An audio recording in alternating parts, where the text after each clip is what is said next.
One scenario mentioned in the book was that of a man named Earl Ruppin.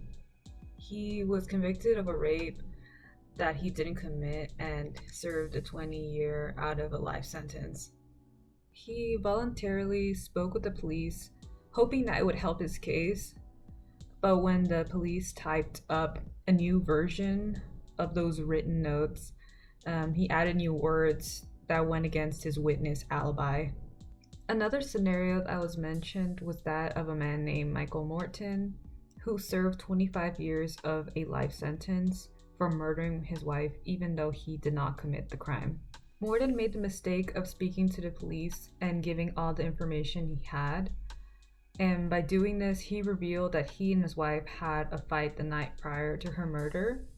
And by giving this information away, it made it seem as though he had a motive to murder his wife.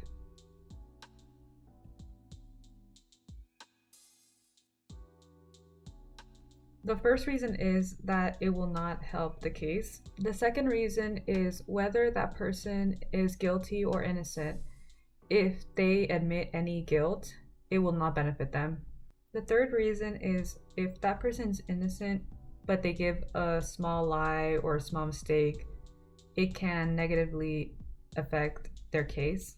The fourth reason is even if they are innocent and tell the truth, they can give the police information that can be used to convict them. The fifth reason is that if interviews are videotaped or recorded, their words can be used against them if the police has any evidence, even if it's considered unreliable, that goes against their statements.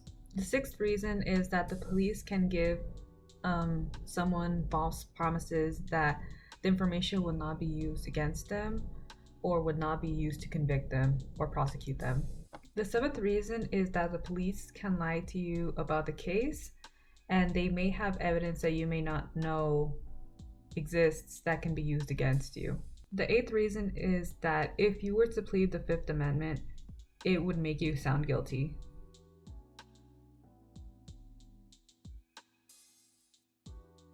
I think James Duane's main advice is to only answer two essential questions to the police, which are your name and what you're doing at that current place and time. He also advises us to be direct when requesting a lawyer.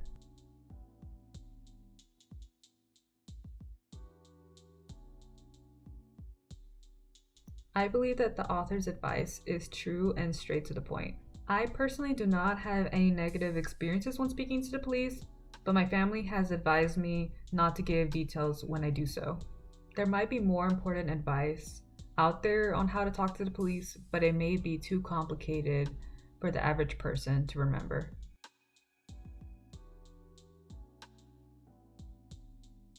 The main lesson that the book has taught me is that US law is not perfect and that any minor inconsistencies can put me in jail.